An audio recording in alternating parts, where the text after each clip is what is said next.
Hello दोस्तों, इस series के एपिसोड 6 के एक्सप्लेनेशन में आपका स्वागत है। अगर आपने इस सीरीज के पहले के एपिसोड्स का रिकैप नहीं देखा है तो उसका लिंक आपको डिस्क्रिप्शन में मिल जाएगा।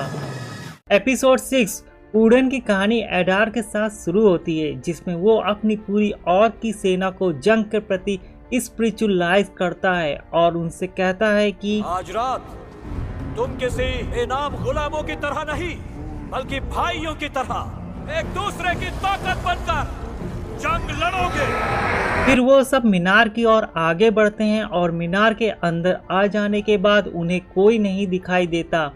फिर अचानक से एरंडिल उन पर तीर से हमला करता है और वो मीनार के वॉच टावर को अपने तीर का निशाना बनाता है, फिर उसे डिस्ट्रॉय कर देता है, जिसमें वहाँ मौजूद ऑर्क मारे जाते हैं। जिसको देखकर उस मीनार से ब्रॉबिन के साथ निकले कुछ विलेजर्स काफ़ी खुश होते हैं और उन्हें ऑर्क से बच के निकलने और आगे बढ़ने में थोड़ा वक्त मिल जाता है। अब इसिल्डुर को गैलेरियल से कुछ बातें करते हुए दिखाया जाता है, जहां वो गैलेरियल को बताता है कि उसे नुमेनॉर नहीं पसंद, इसलिए वो इस जहाज पर है। और गैलेरियल उससे उसकी माँ के बारे में पूछती है, जिसमें एलेंडिल वहां आ जाता है और उसे बताता है कि वो डूब गई थी। अब विलेज में एरंडिल उस तिरस्मी टुकड़े को नष्ट करने की कोशिश करता है, लेकिन उस टुकड़े को कुछ भी नहीं होता और वो ब्रॉबिन से कहता है कि वो इस हथियार को कहीं छिपा देगा जहां ब्रॉबिन को भी इसका पता नहीं चल पाएगा। और उनकी इन बातों को थियो सुन रहा होता है और दूसरी तरफ जो विलेजर्स ऑर्क से लड़ सकते थे वो सभी अपने हथियारों को तैयार करते हैं और अपने विलेज को अपग्रेड करते हैं और ऑर्क्स को मारने के लिए जाल बिछाते हैं। और ब्रॉबिन उन सभी विलेजर को मोटिवेट करती है, जिसमें एरंडिल उन्हें बताता है कि सब के सब हिम्मत जुटाओ, एक छोटी सेना भी बड़े दुश्मन को हरा सकती है। अब ब्रॉबिन थियो को शराब खाने के अंदर मौजूद उन लोगों की मदद करने के लिए कहती है जो लड़ नहीं सकते थे। इधर एरंडिल एल्फ्रिन के बीज ब्रॉबिन को देते हुए कहता है कि ये एल्फ जाति की परंपरा है, जंग से पहले इसका पौधा लगाते हैं। अब रात हो जाती है और ऑर्क की सेना मार्चिंग करते हुए इनकी ओर बढ़ती है। यहाँ ऑर्क्स डार्कनेस के क्रिएचर तो हैं, लेकिन उन्हें दूसरी स्पेसीज के मुकाबले अंधेरे में क्लियर नहीं दिखाई देता, इसलिए वो टॉर्चेस का इस्तेमाल करते हैं अंधेरे में क्लियर देखने के लिए। इधर थियो शराब खाने में बूढ़े और बच्चों की सुरक्षा के लिए तैयार होता है। अब जैसा एरंडिल ने बताया था कि जब तक सारे ऑर्क पुल पार नहीं कर लेते हम हमले के लिए आगे नहीं बढ़ेंगे, जिसमें ऑर्क्स पुल को पार कर लेते हैं और ब्रॉबिन ट्रैप को एक्टिवेट करने के लिए आग जलाने की कोशिश करती है, लेकिन आग जलने का नाम ही नहीं लेती और ऑर्क पुल पार करके उनकी ओर बढ़ने लगते हैं। तभी एक ऑर्क उनकी ओर आता है जो ब्रॉबिन के पार्टनर को मार देता है। तभी ब्रॉबिन उसे मार के उसकी मशाल को लेकर अपने पहले ट्रैप को एक्टिवेट कर देती है, जिसमें एडार के कुछ ऑर्क मारे जाते हैं। साथ ही एरंडिल अपने एरोस की मदद से ऑर्क को एक एक करके मारने लग जाता है। ऑर्क भी लड़ने में कम नहीं थे, वो भी अपने तीर कमान से विलेजर्स को मारने लग जाते हैं और शराब खाने की ओर बढ़ने लगते हैं, जिसमें उनके पास दरवाजा तोड़ने के लिए एक काफी बड़ा लकड़ी का लॉग भी होता है।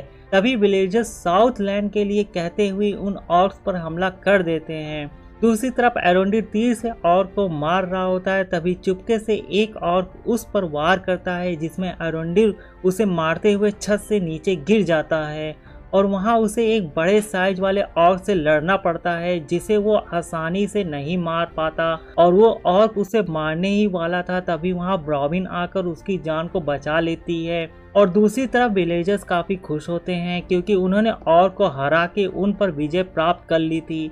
यहाँ हमें पता चलता है कि ऑर्क के ब्लड का कलर काला होता है, जो साउथलैंड में दूसरी स्पेसीज के मुकाबले बिल्कुल अलग था। और एरंडिल को वहाँ एक ऑर्क दिखाई देता है जिसके ब्लड का कलर रेड था, जिसमें वो उसका हेलमेट उतारता है तो उससे ऑर्क नहीं बल्कि उन्हीं के लोग होते हैं जो उनसे अलग होकर एडार के सामने झुक गए थे। तभी वहाँ एक ऑर्क उन्हें बताता है कि उन्हें मोहरा बनाना था और अब तुम सबका खात्मा होगा। फिर अचानक से उन पर ऑर्क की तरफ से तीरों की बौछार होती है, जिसमें ट्रेडविल को तीर लग जाता है और रॉबिन उसे बचाने के लिए आगे बढ़ती है तो उसे भी एक तीर लग जाता है, जिसमें वो सभी विलेजर्स बचते बचाते जल्द से जल्द शराब खाने के अंदर जाते हैं, जिसमें ट्रेडविल मारा जाता है। अब एरोंडिल रॉबिन का इलाज करता है, जिसमें वो उसके सीने में लगे तीर को बाहर निकालता है और ब्लड क्लॉटिंग को रोकने के लिए थियो से उसके दोनों और घाव पर एक गरम लकड़ी को छुआने के लिए कहता है और इस तरह वो उसकी जान को समय रहते बचा लेते हैं।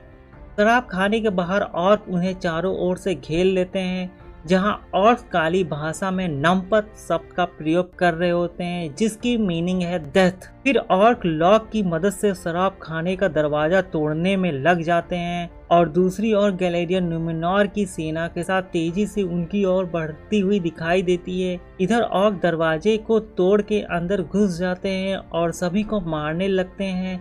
तभी वहाँ एडार आता है और एरोंडिल से उस तिलिस्मी टुकड़े के बारे में पूछता है, जिसमें एरोंडिल उसे कुछ नहीं बताता।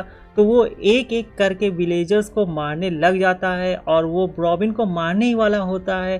तभी थियो उसे तिलिस्मी टुकड़े की लोकेशन बता देता है, जिसमें एडार उस तिलिस्मी टुकड़े को अपने हाथों में लेता है और उसे देखता है। तभी गैलेडियल सेना के साथ वहां पहुंच जाती है और मीरियल की सेना उन ऑर्क्स को मारते हुए आगे बढ़ती है, जहां एरोंडिल और थियो भी उन ऑर्क्स का खात्मा करते हुए दिखाई देते हैं। अब एडार वहां से बच के निकलता है और गैलेडियल उसे वहां से निकलते हुए देख लेती है, जिसमें वो उसका पीछा करती है और हेलब्रांड भी उनके पीछे आता है। अब एडार उन दोनों के जरिए पकड़ लिया जाता है, जिसमें हेलब्रांड बदले की आग में आकर एडार को मारने ही वाला होता है कि वहीं गैलेडियल उसे उसको मारने से मना करती है और उसे पूछताछ के लिए विलेज में ले आती है, जहां मीरियल की सेना ने उन ऑर्क पर विजय प्राप्त करके उन्हें बंदी बना लिया होता है। इधर वेलेंडिल इसिल्ड्यूर को बताता है कि सेनापति गैलेड्रियल एक टुकड़ी बना रही है भागे हुए ऑर्क को ढूंढने के लिए, और मैंने उस टुकड़ी में हम दोनों की जगह पक्की कर ली। पूछताछ हो रही है। अब गैलेडियल को एडार से पूछताछ करते हुए दिखाया जाता है, जिसमें गैलेडियल एडार को मोरिंडियोर बोलती है, जो मॉर्गोथ के अंधकार की संतान में से एक है और जो अपने मालिक के ऑर्डर्स मानते हैं। मगर एडार गैलेडियल से कहता है कि हमें उरुक कहते हैं। यहाँ ओरेक एक काली भाषा का शब्द है और ऑर्क्स इस वर्ड को अपने लिए यूज करते हैं। तभी गैलेडियल उसे कैदी ऑर्क को धूप में लाने की धमकी देते हुए उसके मालिक सौरॉन के बारे में पूछती है। फिर वो उसे बताता है कि मॉर्गोथ की हार के बाद सौरॉन ने अपनी सारी ताकत मिडिल अर्थ को फिर से बसाने में लगा दी, लेकिन ऐसी शक्ति की तलाश थी जो शरीर तक सीमित ना हो, उससे परे हो, अनदेखी दुनिया की महाशक्ति। और वो गैलेडियल से ये भी बताता है कि सौरॉन उस शक्ति की तलाश के लिए अपने काफी लोगों को नॉर्थ लेकर गया। लाख कोशिशों बावजूद अंधकार के उन काले सायों ने अपनी पहचान छिपा के रखी, सौरॉन से भी। और उसने खुद भी अपने कितने और की कुर्बानी दे दी, बस सौरॉन की एक सपने को पूरा करने के लिए। फिर उसने सौरॉन को मार डाला, ऐसा वो गैलेडियल से कहता है, लेकिन गैलेडियल उसकी बातों पर यकीन नहीं करती है, जिसमें वो उसे बताता है कि हमारी पैदाइश भी तुम्हारी तरह रहस्यमय अग्नि के देवता से हुई थी। हमें भी जीने का पूरा हक है और अपनी दुनिया बसाने का। इसमें गैलेडियल उसे धमकी देते हुए कहती है कि तुम्हारी पैदाइश ही गलती थी और चाहे मुझे सदियां क्यों न लग जाए, मैं तुम्हारी प्रजाति की एक एक संतान को मिटा दूंगी। और वो गुस्से में उसे मार डालती। तभी वहाँ हेलब्रांड उसे रोक लेता है, फिर वो वहाँ से निकलती है। अब गैलेडियल एक जगह पर बैठ के अपने खंजर पर लगे एडार के ब्लड को साफ करती है। तभी वहाँ हेलब्रांड आता है और गैलेडियल उसे थैंक्स बोलती है, क्योंकि उसने उसे सही समय पर आके उसे रोक लिया था। अगले सीन में मीरियल रॉबिन से कुछ बातें करती हुई दिखाई देती है और मीरियल उसे राजा हेलब्रांड से मिलवाती है, जिसका उन विलेजर्स को कब से इंतजार था और उन्हें अपने साउथलैंड के खोए हुए राजा को वापस पाके काफी खुशी होती है। इधर गैलेडियल एरोंडिल को वो तलवार का टुकड़ा दे देती है और एरोंडिल उसको लेकर थियो को देता है और उससे कहता है कि इसे न्यूमेनॉर को दे दो, लौटते वक्त वो इसे समुद्र में फेंक देंगे। अब एरोंडिल के वहां से जाने के बाद थियो उस टुकड़े से कपड़े को हटाता है तो उसे टुकड़े की जगह एक एक्स दिखाई देता है। अब थियो सोचता है कि तो फिर वो टुकड़ा गया कहाँ। कुछ मिनट पहले हुई जंग के दौरान एडार ने वेल्ड्रैक से उस टुकड़े को वहां से ले जाने और मीनार की दूसरी ओर लगी तलवार के साथ उसे इस्तेमाल करने का ऑर्डर दे चुका था। अब हमें वेल्ड्रक को वही काम करते हुए दिखाया जाता है। वो उस टुकड़े को चाबी की तरह यूज करता है, जिसके कारण वहाँ एक हिडन डैम ओपन हो जाता है और तेजी से पानी का बहाव ऑर्स की बनाई हुई सुरंगों से होकर विलेज में पहुँच जाता है और साथ ही पानी सुरंगों के जरिए वहां बने एक ज्वालामुखी के अंदर आ जाता है, जिससे वो ज्वालामुखी फट जाता है और चारों ओर तबाही का माहौल बन जाता है, जिसमें सभी अपनी अपनी जानें बचाकर इधर उधर भागने लगते हैं। जहां गैलेडियल चुपचाप खड़ी उस खौफनाक मंजर को देखती हुई दिखाई देती है। और इसी के साथ ये मज़ेदार एपिसोड यहीं पर समाप्त हो जाता है। अगला एपिसोड 7 आ जाने के बाद मैं जल्द ही उसकी हिंदी एक्सप्लेनेशन आपके साथ शेयर करूंगा। जब तक के लिए आप मेरे इस वीडियो को लाइक, शेयर और कमेंट करके ज़रूर बताइए कि ये एक्सप्लेनेशन आपको कैसा लगा। और मेरे इस चैनल रिकैप बडी को सब्सक्राइब कर लो और साथ ही बेल आइकन को भी प्रेस कर देना। मिलते हैं नेक्स्ट वीडियो में। Thank you for watching.